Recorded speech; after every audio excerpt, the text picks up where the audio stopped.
গত বিধানসভায় আমি এটা নিয়ে আলোচনা করেছি। ত্রিপুরা রাজ্যের গ্রাউন্ড ওয়াটার লেভেল কিন্তু নিচে চলে যাচ্ছে।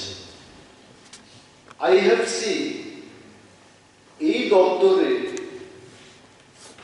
একটা ইন্টেনশন থাকে ডিপ টিউবওয়েল বসিয়ে জল সেচের ব্যবস্থা করা যায়। মাই পয়েন্ট ইজ, যেখানে আমার বিধানসভা এলাকায়, আমি সেখানকার কথাই বলছি, সমৃদ্ধ ছড়া, চাম্পা ছড়া, আর অনেক কয়েকটি ছড়া আছে, থ্রু আউট দি ইয়ার সেখানে জলের ব্যবস্থা আছে, স্ট্রিমের ব্যবস্থা আছে, জল যাচ্ছে।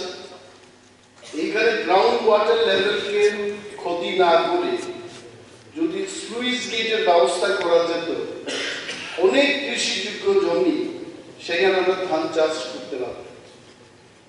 এনইপি হাউস আমি জানি না আমরা কতজন বাজার থেকে চাল কিনে খাই, 30 টাকা থেকে 50 টাকা দামের মধ্যে প্রতি কেজি করে আমাদের চাল কিনতে হচ্ছে। এবং আরো বেশি করে যদি ধান চাষ করা যেত ত্রিপুরায়, প্রবাবলি বাজারে আরো বেশি করে চালের আমদানি হতো, তাতে the price also would have come down.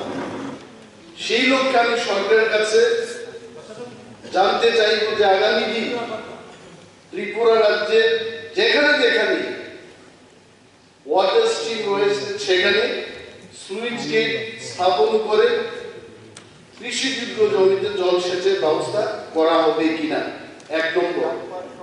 2 নম্বর হলো, গত 5 বছরে যদি মন্ত্রী মহোদয়ের জানা থাকে, উনি তো ভারপ্রাপ্ত রূপেই উনি উত্তর দেবেন আমি জানি, but still you please try that কোন স্লুইস গেট আপনারা নির্মাণ করেছেন কিনা ইন দি লাস্ট 2-3 ইয়ার্স, এবং কত টাকা খরচ হয়েছে এটা করতে। কথা বলছি, do you have the information ত্রিপুরায় কয়টি স্লুইস গেট আছে এবং তার মধ্যে কয়টা সচল, কয়টা অচল আছে, আপনি বলতে পারবেন? Please tell me.